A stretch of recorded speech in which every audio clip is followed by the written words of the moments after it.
So hello everyone, आज हम लोग पढ़ने वाले हैं किंगडम फंजाई और उनकी क्लासेस के बारे में। देन हम लोग पढ़ेंगे viruses, viroids and prions with lichens के बारे में भी पढ़ेंगे। तो फंजाई आप देखते होंगे, नॉर्मली आपको हर जगह फंजाई दिखी जाती है। फंजाई जो होती है वो मल्टी सेलुलर होती है, बट जो एक इसमें भी एक्सेप्शन है, ईस्ट ईस्ट एक यूनिसेलुलर फंजाई है। और फंजाई फिलामेंटिशियस होती है एंड मोस्टली हर जगह पाई जाती है, जिस वजह से इनको कॉस्मोपॉलिटन भी नाम दिया गया है। कॉस्मोपॉलिटन का मतलब होता है ऐसी चीज़ जो हर जगह पाई जाए, हम लोग इसको हर जगह देख सकते हैं। तो वही शुरू करते हैं। Yeast yeast is a unicellular filamentous. It is a जो फंजाई होते हैं वो हेटरोट्रॉपिक ऑर्गेनिजम्स होते हैं। जो इनकी सेल वॉल होती है उनके अंदर काइटिन और पॉलीसेकेराइड्स मिलते हैं। काइटिन भी एक पॉलीसेकेराइड्स है, कार्बोहाइड्रेट का ही पार्ट है, बट इसको डिफरेंट पर्टिकुलर डिफाइन किया गया है। तो ये मैं सोचिए काइटिन और पॉलीसेकेराइड अलग होते हैं। Chitin is also a polysaccharide.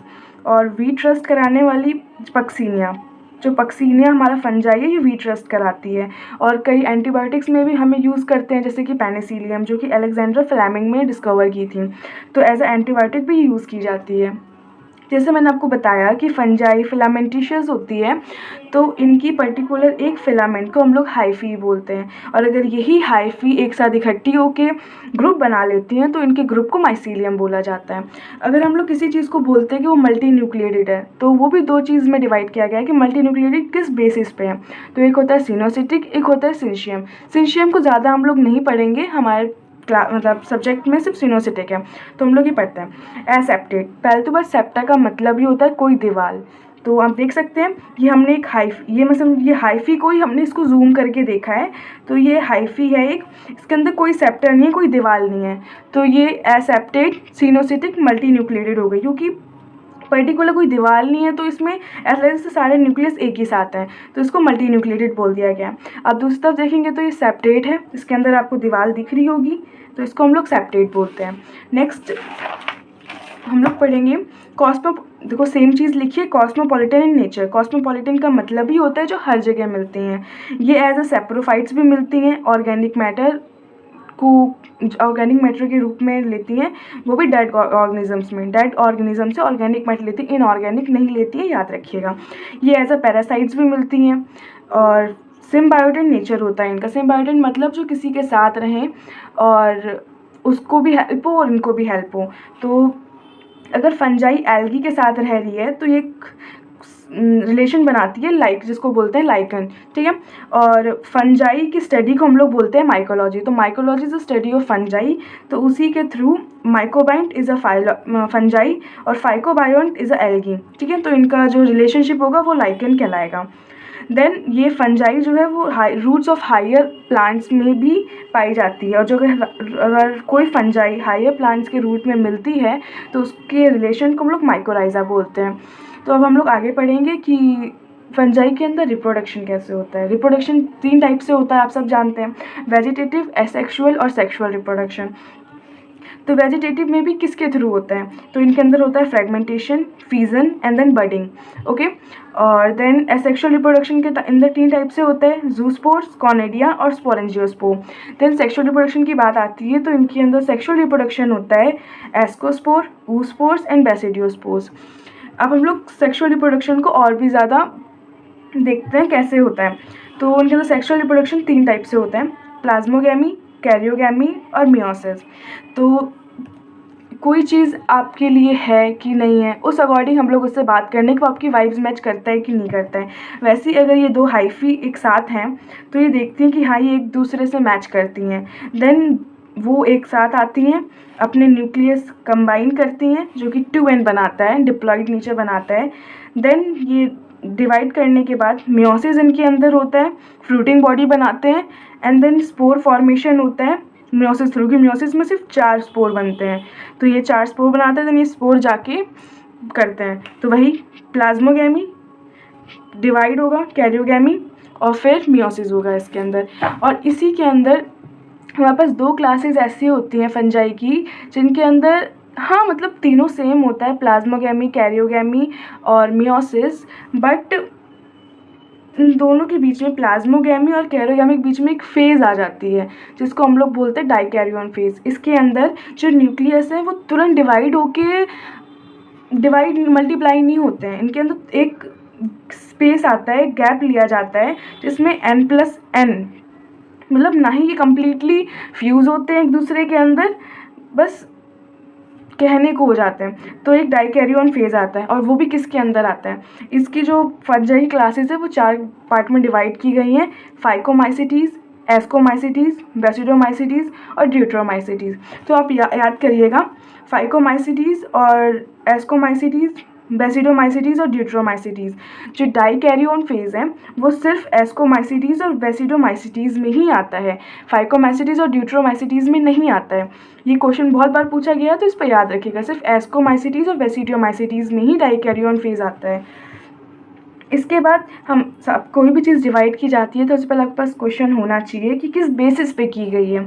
तो मॉर्फोलॉजी ऑफ माइसीलियम, कि वो सिनोसिटिक है या एसेप्टेड है या सेप्टेड है या मल्टीन्यूक्लियेटेड है, उसके बेस पे। मोड ऑफ स्पोर फॉर्मेशन, कि एक्सोजेनसली हो रहा है स्पोर फॉर्मेशन या एंडोजेनसली हो रहा है तो उसके थ्रू, या उसकी फ्रूटिंग बॉडी पे, कि वेसिडियो कार्प पे हो रहा है कि एसडी कार्प पे हो रहा है, तो उसके थ्रू इसको 4 क्लासेस में डिवाइड किया गया है, फाइकोमाइसिटीज़, एस्कोमाइसिटीज़, बेसिडियोमाइसिटीज़ और ड्यूट्रोमाइसिटीज़। इनका सीक्वेंस ख़राब मत करिएगा, नहीं तो आगे की चीज़ें समझ नहीं आएंगी आपको। फाइकोमाइसिटीज़, अब आप क्या गलती करते हैं, इनको एक एक करके पढ़ते हैं। एक एक करके कोई चीज़ पढ़ेंगे तो आपको कन्फ्यूजिंग लगेगी, आप इनको एक साथ कंपैरिजन करके पढ़िए तो वो ईजी होता है कंपैरिजन का पढ़ना। तो मैंने कंपैरिजन का एक चार्ट बना रखा है, अगर आप चाहें तो स्क्रीनशॉट ले सकते हैं। सीक्वेंस ख़राब मत करिएगा, मैं फिर कह रही हूँ। तो पहला है फाइकोमाइसिटीज़, एस्कोमाइसिटीज़, बेसिडियोमाइसिटीज़ और ड्यूट्रोमाइसिटीज़। जो आपकी फाइकोमाइसिटीज़ है वो एल्गल फंजाई के नाम से भी जानी जाती है। ये एक्वेटिक नेचर की होती हैं, डिकेइंग वुड पे मिलती हैं एज अ पैरासाइट, ठीक है। और ये एसेप्टेड इन नेचर होती है, सिनोसिटिक होती हैं। याद रखिएगा, सिर्फ फाइकोमाइसिटीज़ ही एसेप्टेड और सिनोसिटिक नेचर की होती हैं, बाकी कोई सी भी नहीं होती हैं। वहीं आप एस्कोमाइसिटीज़ को देखेंगे तो ये कॉप्रोफिलस। अब कॉप्रोफिलस क्या होता है, कॉप्रोफिलस होता है जो डंग पे मिलता है, मतलब गोबर होते हैं ना, उस पे पाए जाते हैं। तो जो एस्कोमाइसिटीज़ है वो कॉप्रोफिलस होते हैं। और याद रखिएगा, जो इनका डिफरेंट पॉइंट होता है वही पूछा जाता है, सेम पॉइंट कभी नहीं पूछा जाता है। तो कॉप्रोफिलस नेचर को किसके पास होगा, एस्कोमाइसिटीज़ के पास, तो याद रखिएगा। कॉप्रोफिलस होते हैं, डिकम्पोजर्स होते हैं।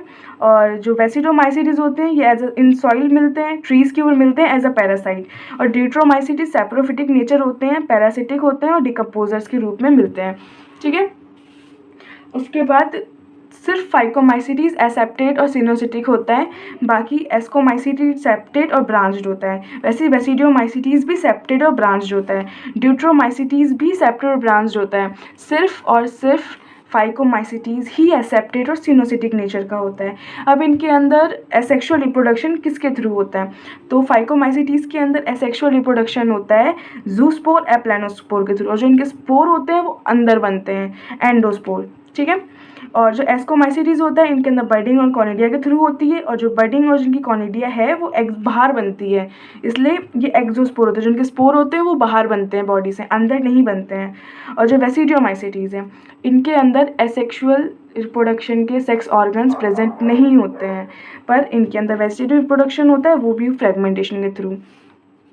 और ड्यूट्रोमाइसिटीज़ के अंदर कॉनिडिया और वेजिटेटिव होता है। अब आप जैसे जैसे देखेंगे, जो हम लोग बोलेंगे ना कि सबसे बेस्ट सेक्सुअल रिप्रोडक्शन किसके अंदर होता है, तो वो होता है फाइकोमाइसिटीज़ के अंदर। जैसे जैसे हम लोग फाइकोमाइसिटीज़ से ड्यूट्रोमाइसिटीज़ की तरफ बढ़ेंगे, सेक्सुअल रिप्रोडक्शन का लेवल उतना ही ख़राब होता जाएगा, कम होता जाएगा। तो सबसे बेस्ट सेक्सुअल रिप्रोडक्शन होता है फाइकोमाइसिटीज़ के अंदर। इनके अंदर होता है आइसोगैमी, ऊगैमी और एनाइसोगैमी।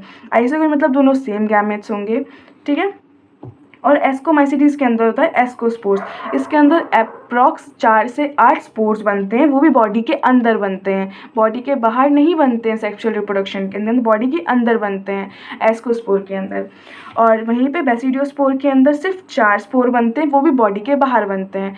और ड्यूट्रोमाइसिटीज़ के अंदर सेक्सुअल रिप्रोडक्शन होता ही नहीं है, दैट्स वाई इनको इम्परफेक्ट फंजाई कहा गया है। तो फाइकोमाइसिटीज़ को एल्गल फंजाई बोलते हैं, एस्कोमाइसिटीज़ को हम लोग सेक फंजाई बोलते हैं, वेसिडियोमाइसिटीज़ को हम लोग क्लब फंजाई बोलते हैं, वहीं पे ड्यूट्रोमाइसिटीज़ को हम लोग इम्परफेक्ट फंजाई बोलते हैं। अगर आपसे ये क्वेश्चन पूछा जाए कि ड्यूट्रोमाइसिटीज़ को इम्परफेक्ट फंजाई क्यों बोला जाता है, जस्ट बिकॉज इनके अंदर सेक्शुअल रिप्रोडक्शन अब्सेंट होता है, दैट्स वाई ड्यूट्रोमाइसिटीज़ को हम लोग इम्परफेक्ट फंजाई बोलते हैं। अगर आपको स्क्रीनशॉट लेना है तो आप ले सकते हैं। नेक्स्ट अब हम इन्हीं को पढ़ते हैं आगे। Phycomycetes is also known as algal fungi, okay, grown on decaying wood as a obligate parasite on plants. Obligate का मतलब होता है जैसे जन्म के साथ ही हम लोग कह सकते हैं कि अगर आप नहीं तो हम नहीं करके टाइप वाला सीन है इनका। उनके अंदर माइसीलियम इज एसेप्टेड, सिनोसिटिक, अनब्रांच्ड। सिर्फ याद रखिएगा फाइकोमाइसिटीज़ के अंदर ही एसेप्टेड, सिनोसिटिक और अनब्रांच्ड होता है माइसीलियम, बाकी में सबके अंदर सेप्टेड और ब्रांच्ड होता है, याद रखिएगा। स्पोर्स प्रोड्यूस्ड एंडोजीनसली एस्पोरेंजियम इन स्पोरेंजियम। एंजियम का मतलब ही होता है आशियाना, मतलब घर जिसमें वो लोग रहते हैं। इनके अंदर स्पोर्स अंदर बनते हैं, अभी आपको बताया था जूस्पोर या प्लानोस्पोर अंदर बनते हैं। एसेक्सुअल रिप्रोडक्शन, जूस्पोर नाम में जू आ गया, जू मतलब एनिमल, एनिमल्स मतलब जो मूवमेंट कर पाएँ, नाम में जू आ गया। तो जूस्पोर्स मोटाइल होते हैं, एप्लानोस्पोर्स नॉन मोटाइल होते हैं। और वहीं सेक्सुअल रिप्रोडक्शन के अंदर होती है आइसोगैमस, एनाइसोगैमस और ऊगैमस। और इसके एग्जाम्पल्स हैं, इंपॉर्टेंट है, आप ये याद करिएगा। मैं आपको बोल रही हूँ जो डिफरेंट होता है उन्हीं पे क्वेश्चन आता है, सेम चीज़ पे कभी क्वेश्चन नहीं आता है। तो इसका एग्जाम्पल हो गया राइजोपस, एल्ब्यूगो और म्यूकर। राइजोपस होता है ये ब्रेड मोल्ड कराता है, राइजोपस ब्रेड मोल्ड कराता है। Albugo white spot on mustard leaves. अगर आप लोग देखेंगे तो मस्टर्ड लीव पे आपको वाइट से स्पॉट्स मिलते हैं, तो वो कराने के लिए फंजाई रिस्पॉन्सिबल होती है एल्ब्यूगो, जो कि फाइकोमाइसिटीज़ के अंदर आती है। तो इसके एग्जाम्पल हो गए राइजोपस, एल्ब्यूगो और म्यूकर। नेक्स्ट हमारे पास आता है एस्कोमाइसिटीज़। एस्कोमाइसिटीज़ के मेंबर होते हैं वो कॉप्रोफिलस होते हैं, मतलब जो गोबर पे मिलते हैं, तो याद रखिएगा। और एस्कोमाइसिटीज़ ऑल्सो नॉन एज सेक फंजाई। ये सेप्रोफिटिक, डिकम्पोजर, पैरासिटिक और कॉप्रोफिलस इन नेचर होते हैं, अभी मैंने आपको बताया था। माइसीलियम ब्रांच्ड होती है और सेप्टेट होती है। सिर्फ इसमें नहीं, अब आगे के जितने भी होंगे सब में माइसीलियम ब्रांच्ड और सेप्टेट ही होगी। इसके अंदर एसेक्सुअल रिप्रोडक्शन होता है कॉनिडिया। कॉनिडिया 4 का मतलब होता है डंडा, ठीक है। जो कॉनिडिया है वो कॉनिडियो 4 पे होता है। कॉनिडियो 4 एक्सोजीनसली होते हैं। जो आपको ये दिख रहा है ये कॉनिडियो 4 है इसका, फिर ये फ्रूटिंग बॉडी इसकी बनी और ये स्पोर इसके बाहर आ गए। स्पोर हमें बाहर दिख रहे हैं तो इनके अंदर स्पोर हम लोग एक्सोजीनसली बनाए जाते हैं। इनके अंदर सेक्सुअल रिप्रोडक्शन होता है एस्कोस्पोर्स के अंदर, एस्कोस्पोर, और ये एंडोजीनसली मतलब सेल के अंदर बनते हैं। देखिए जैसे कि ये है, 2 हाइफी हैं, मेट कर गए एक दूसरे से, जो इसके अंदर ये उसके न्यूक्लियस है, फ्रूटिंग बॉडी आई। याद है आपको एस्कोमाइसिटी और वेसिडियोमाइसिटीज़ के अंदर डाइकैरियोट फेस आता है, तो ये दोनों अभी एक साथ फ्यूज़ नहीं हुए हैं। इनकी फ्रूटिंग बॉडी बनी, फ्रूटिंग बॉडी बनने के बाद थोड़ा वेट हुआ, उसके बाद ये लोग डिवाइड होते हैं और फिर ये फ्रूटिंग बॉडी बनाते हैं। फ्रूटिंग बॉडी बनाने के बाद एक 4 टाइप स्ट्रक्चर बनता है इनके अंदर, इसको हम लोग एस्कस बोलते हैं, क्योंकि पर्टिकुलर इसको प्लूरल सिंगुलर का डिफरेंस है एस्की और एस्कस में, इसको हम लोग एस्कस बोलेंगे। फिर इसके अंदर मियोसिस होता है और स्पोर्स बन जाते हैं, ठीक है। और ये इसकी फ्रूटिंग बॉडी है जिसको एस्कोकार्प बोलते हैं हम लोग। इसके एग्जाम्पल्स हो गए हमारे पास neurospora, claviceps, aspergillus, morels and truffles. कई बुक्स में यहाँ पे ब्रफल्स लिखा होगा, ब्रफल्स नहीं ट्रफल्स है, याद रखिएगा, सही कर लीजिएगा बुक में।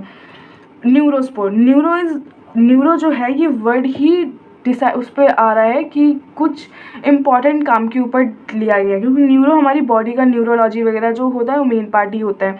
तो न्यूरोस्पोर्स आप याद रखिएगा, क्वेश्चंस में पुट किए गए हैं। ये बायोकेमिकल्स एंड जेनेटिक वर्क में यूज़ हुआ है। तो बायोकेमिकल एंड जेनेटिक वर्क में कौन सी फंजाई यूज़ हुई है, वो है न्यूरोस्पोर। याद रखिएगा, ये मोस्टली क्वेश्चन पूछा गया है कई क्वेश्चन बुक में। तो एस्कोमाइसिटीज़ के एग्जाम्पल हो गए हमारे पास neurospora, claviceps, aspergillus, morels and truffles. Okay. उसके बाद हमारे पास आता है वेसिडियोमाइसिटीज़, इसको हम लोग क्लब फंजाई भी बोलते हैं। इसके एग्जाम्पल्स होते हैं मशरूम, बफ बॉल्स, ब्रैकेट फंजाई, इसको ब्रैकेट फंजाई भी नाम दिया गया है। इसकी पैरासिटिक फॉर्म भी होती है, ये पैरासिटिक फॉर्म में ही मोस्टली मतलब पाए जाते हैं। जैसे कि अभी हमने बताया था पक्सीनिया जो वीट रस्ट कराता है, ओस्टिलिगो जो स्मट कराता है। इसके अंदर मैंने आपको बताया था कि एसेक्सुअल रिप्रोडक्शन नहीं होता है, मतलब होता है पर इसके अंदर एसेक्सुअल रिप्रोडक्शन के सेक्स ऑर्गन्स नहीं मिलते हैं। तो इनके अंदर जो वेजिटेटिव रिप्रोडक्शन होता है वो फ्रेगमेंटेशन के थ्रू होता है। एसेक्सुअल एब्सेंट होता है, मतलब नॉर्मली एब्सेंट ही बोल देते हैं। जब सेक्स ऑर्गन ही नहीं है तो एसेक्सुअल रिप्रोडक्शन होगा कैसे, मेन बात ये आ जाती है।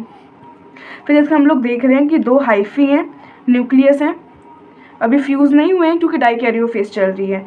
फ्रूटिंग बॉडी बनाई, ये लोग फ्यूज़ हुए,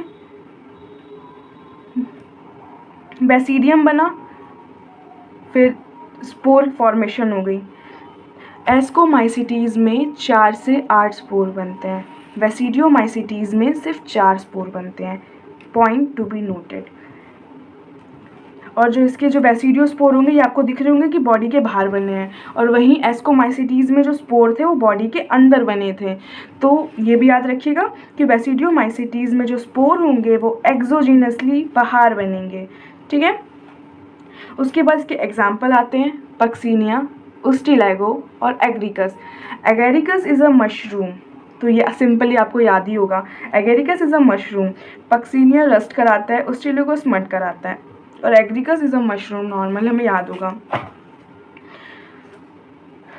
उसके बाद वही अभी हमने आपको बताया सेप्टेट भी 2 टाइप के होते हैं, सिंपल और डॉलीपोर सेप्टेट। डॉलीपोर सेप्टेट होता है मतलब जो सेप्टा बनती है, जैसे कि एक नॉर्मल सेप्टा है, ये इसकी एक सिंपल सेप्टा होगी। वहीं पे डॉलीपोर सेप्टा होता है कि जो इनकी सेप्टा होती है फॉर्मेशन लेते लेते आगे डम्बल शेप की बन जाती है, तो इसको डॉलीपोर सेप्टा बोलते हैं। डॉलीपोर सेप्टा सिर्फ वेसिडियोमाइसिटीज़ में मिलती है, और सिंपल जो सेप्टेट है वो एस्कोमाइसिटीज़ और डिटेरियोमाइसिटीज़ में बोलती है। ये आउट ऑफ सिलेबस थोड़ा सवाल है, बट कोई बात नहीं, आप एक बार देख लीजिएगा। इसके बाद हमारे पास आता है ड्यूट्रोमाइसिटीज़ जो कि इम्परफेक्ट फंजाई भी कहलाता है। सिर्फ फाइकोमाइसिटीज़ ही हमारी एसेप्टेड, सिनोसिटिक और अनब्रांच्ड होगी, बाकी सारी ब्रांच्ड एंड सेप्टेड होगी, याद रखिएगा। Decomposers of litre and help in mineral recycling, ये डिकम्पोजर्स होते हैं और मिनरल साइक्लिंग में हेल्प कराते हैं। एसेक्सुअल रिप्रोडक्शन होता है इनके अंदर कॉनिडिया के थ्रू। वेजिटेटिव स्टेज भी फाउंड होती है, इनके अंदर सेक्सुअल रिप्रोडक्शन नहीं होता है। फाइकोमाइसिटीज़ से जैसे जैसे हम लोग ड्यूटेरोमाइसिटीज़ की तरफ बढ़ते जाते हैं, सेक्सुअल रिप्रोडक्शन और भी ज़्यादा ख़राब होता जाता है, घटिया होता जाता है। बेस्ट सेक्सुअल रिप्रोडक्शन फाइकोमाइसिटीज़ में ही मिलता है। और फिर ड्यूटेरोमाइसिटीज़ के एग्जाम्पल हो गए हमारे पास कॉलियोट्राइकम, अल्टरनेरिया और ट्राइकोडर्मा। रिपीट करिए, कॉलियोट्राइकम, अल्टरनेरिया और ट्राइकोडर्मा, सिंपल है, याद रख लीजिएगा। नेक्स्ट हमारे पास आता है किंगडम प्लांटेई। किंगडम प्लांटेई का नेक्स्ट चैप्टर प्लांट किंगडम, उसके अंदर हम इसको और भी ब्रीफली डिफाइन करेंगे, बट जो इसमें थोड़ा बहुत दिया गया है आप एक बार पढ़ लीजिए। ये यूकैरियोटिक होते हैं, क्लोरोफिल कॉन्टेनिंग ऑर्गेनिज्म होते हैं और पार्शियली हेट्रोट्रॉपिक होते हैं। जैसे कि वीनस फ्लाई ट्रैप आपने पढ़ा होगा कि वो इंसेक्ट्स खाता है, तो ये पार्शियली हेट्रोट्रॉपिक होते हैं। देखो एग्जाम्पल भी दिए गए हैं, इंसेक्टिवोरस होते हैं जैसे फॉर एग्जाम्पल ब्लैडर वॉर्थ और वीनस फ्लाई ट्रैप, और पैरासिटिक इन नेचर होते हैं जैसे कि कसकटा। और अब जो प्लांटेई है उसको भी हमने आगे हम प्लांट किंगडम में पढ़ेंगे। एल्गी, ब्रायो, टेरिडो, जिम्नो और एनजियो, इनको डिवाइड किया गया है, प्लांटी किंगडम को भी डिवाइड किया गया है। नेक्स्ट हमारे पास आता है किंगडम एनिमेलिया, इसको हम एनिमल किंगडम में मोर ब्रीफली पढ़ेंगे, यहाँ पे थोड़ा बहुत देखते हैं। ये हेट्रोट्रॉपिक नेचर में होते हैं, यूकैरियोटिक ऑर्गेनिजम्स होते हैं, इनके अंदर सेल वॉल्स नहीं होती, यहाँ पे प्लांट में सेल वॉल प्रेजेंट होती है। Store food as glycogen and fat, mode of nutrition का मोस्टली होलोजोइक होता है। अब हमारे पास नेक्स्ट आता है वायरस, वायरॉइड्स, प्रियॉन्स और लाइकन। इस पर हम लोग पढ़ेंगे वायरस। ये एक नॉन सेलुलर ऑर्गेनिज्म होता है, ऑब्लिगेट पैरासाइट होता है, मतलब ये जिंदा नहीं होते पर जिंदा है भी। इनकेस मतलब अगर इनका जो होस्ट है अगर इनको वो नहीं मिला तो ये नॉन लिविंग है, अगर इनको होस्ट मिल गया तो ये लिविंग है। वही यहाँ चीज़ लिखी गई है, living inside host, non living outside host. इनके चारों तरफ एक प्रोटीन कोट पाया जाता है जिसको कैप्सिड बोले जाते हैं, और कैप्सिड के अंदर स्मॉल प्रोटीन सब यूनिट्स होती हैं जिनको कैप्सोमर्स बोला जाता है। और जो कैप्सोमर्स होते हैं मोस्टली हेलिकल या पॉलीहेड्रल शेप में होते हैं, या तो हेलिकल होंगे या पॉलीहेड्रल शेप होंगे। आपको यहाँ दिख रहा है इस वाले वायरस में पॉलीहेड्रल शेप के होंगे। जब ये किसी बॉडी के अंदर एंटर कर जाते हैं तो ये जो अपना अंदर का आरएनए होता है उसको मल्टीप्लाई कर करके बॉडी के जो डीएनए होता है उसके अंदर डाल देते हैं, उनकी मशीनरी पे टेक ओवर ले लेते हैं। तो take over the machinery of the host cell to replicate themselves. बाकी सभी वायरसेस में आरएनए होगा एक्सेप्ट बैक्टीरियोफेज। अब आपको यहाँ नाम दिख रहा होगा बैक्टीरिया, बट ये बैक्टीरिया नहीं है, इसको बैक्टीरिया समझने की गलती बिल्कुल मत करना। Bacteriophage is a virus. Bacteriophage के अंदर डबल स्ट्रैंडेड डीएनए प्रेजेंट होता है, और प्लांट वायरसेस के अंदर मोस्टली सिंगल स्ट्रैंडेड आरएनए ही होता है। और वहीं पे अगर एनिमल वायरस देखेंगे तो वहाँ डबल स्ट्रैंडेड डीएनए आरएनए या फिर सिंगल स्ट्रैंडेड आरएनए प्रेजेंट होगा। मगर मोस्टली प्लांट वायरसेस के बारे में बात करेंगे तो वो सिंगल स्ट्रैंडेड आरएनए से ही बने होते हैं। अब जो वायरस वर्ड है, वायरस को वैनम दिया गया, वैनम मतलब जहर। वायरस को वैनम नाम दिया हमारे दिमित्री इवानोव्स्की ने 1892 में। इन्होंने देखा कि एक जो तम्बाकू का प्लांट है, तम्बाकू का प्लांट, उस पर कुछ स्पॉट्स आ गए हैं, मतलब वो ख़राब सा लग रहा है। तब इन्होंने उनको निकाला और देखा तो उन्होंने पाया कि वो बैक्टीरिया से भी छोटे हैं, क्योंकि जो बैक्टीरिया का फिल्टर पेपर होता है वो उससे भी पार हो जा रहे हैं, तो वो स्मॉलर देन बैक्टीरिया हैं। और फिर वहीं पे जो M.W. विजरनिक हैं 1898 में उस तम्बाकू के पेड़ से उसको लिया, उसको पीसा और उसका एक फ्लूइड बनाया और उसको दूसरे प्लांट पे डाल के देखा, तो उन्होंने देखा कि वो भी इन्फेक्ट हो गया है, वो भी ख़राब हो गया है। तो उन्होंने पाया कि जो फ्लूइड है वो खतरनाक है, बहुत इन्फेक्शियस है। तो उन्होंने टर्म दी कॉन्टाजियम वाइवम फ्लूडियम, मतलब इन्फेक्शियस लिविंग फ्लूइड। और फिर जब WM स्टैनली आए 1935 ने, इन्होंने पाया कि जो वो फ्लूइड था उसके जो अंदर प्रोटीन थे उस पर क्रिस्टल प्रोटीन की कोट है और वो क्रिस्टल लाइक है। तो फिर WM स्टैनली ने हमें बताया कि वायरस कुड बी क्रिस्टलाइज्ड, और जो प्रोटीन की इन्होंने क्रिस्टल की कोट मिली उन लिक्विड के ऊपर और उनके अंदर जो प्रेजेंट था। फिर अब इसके अंदर हमारे पास वायरस की डिजीज़ के नाम दिए गए कि वायरस क्या क्या कॉज करता है। वायरस बहुत चीज़ें कॉज करता है, बट मोस्टली जो नाम दिए गए हैं वो है AIDS, influenza, mumps, smallpox और हर्ब्स। ओके, अब इन प्लांट मोसेक जो अब ये तो हो गया ह्यूमन में कि डिज़ीज़ क्रिएट करवाएगा। प्लांट्स में कैसे पता चलेगा कि उनमें कोई डिज़ीज़ है? तो प्लांट्स के अंदर मोज़ेक फॉर्मेशन होगी, लीफ रोलिंग होगा, कर्लिंग होगा, येलोइंग होगा और वीन क्लियरिंग होगा, ड्वार्फिंग होगा, स्टंटेड ग्रोथ होगी, मतलब ग्रोथ बहुत कम होगी। तो इससे हम पहचान सकते हैं कि प्लांट्स के अंदर वायरस आ गया है। अब हमारे पास आता है कि जो नॉर्मल पॉइंट्स हैं, वायरस न्यूक्लिक एसिड और प्रोटीन से बना होता है। न्यूक्लिक एसिड मतलब डीएनए आरएनए, तो न्यूक्लिक एसिड और प्रोटीन से बना होता है।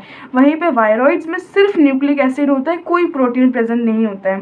प्रियॉन्स के अंदर सिर्फ प्रोटीन होता है, कोई न्यूक्लिक एसिड नहीं होता है। तो हम लोग पढ़ेंगे वायरॉइड्स।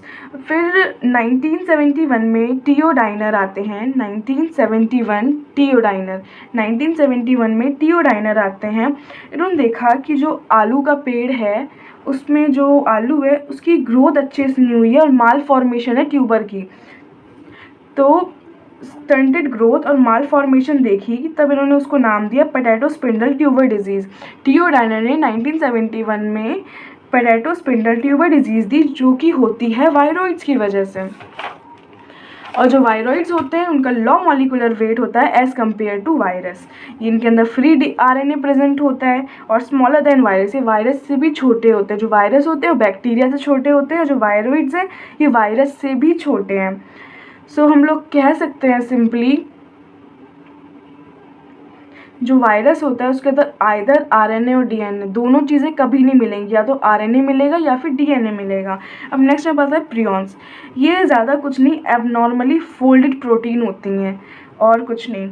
इसके अंदर आता है मैड काउ डिजीज़, जिसको बोलते हैं बोवाइन स्पॉन्जीफॉर्म एनसेफेलोपैथी, BSC नाम दिया गया है इसको, जिसको नॉर्मली मैड काउ डिजीज़ बोलते हैं। और इसी का एक वेरिएंट ह्यूमन में देखा गया है जिसको CR जैकब डिजीज़ बोलते हैं। इसको जैकब सर ने, साइंटिस्ट ने फाउंड किया था, इसलिए इनकी डिजीज़ नाम दे दिया गया CR जैकब डिजीज़, इसको CJD के नाम से जाना भी जाता है। जो प्रियॉन्स होते हैं वो नॉर्मल साइज़ ऑफ वायरस के ही होते हैं, और वहीं पर जो वायरॉइड्स होते हैं वो स्मॉलर देन होते हैं वायरस से।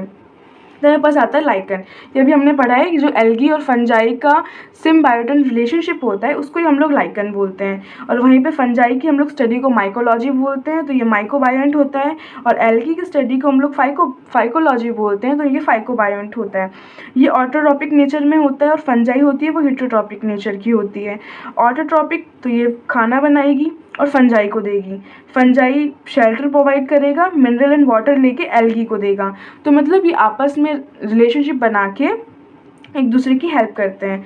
देन जो लाइकन होते हैं कि गुड पॉल्यूशन इंडिकेटर होते हैं, ये जहाँ पॉल्यूटेड एरिया होगा ये वहाँ पे ग्रो ही नहीं करते हैं।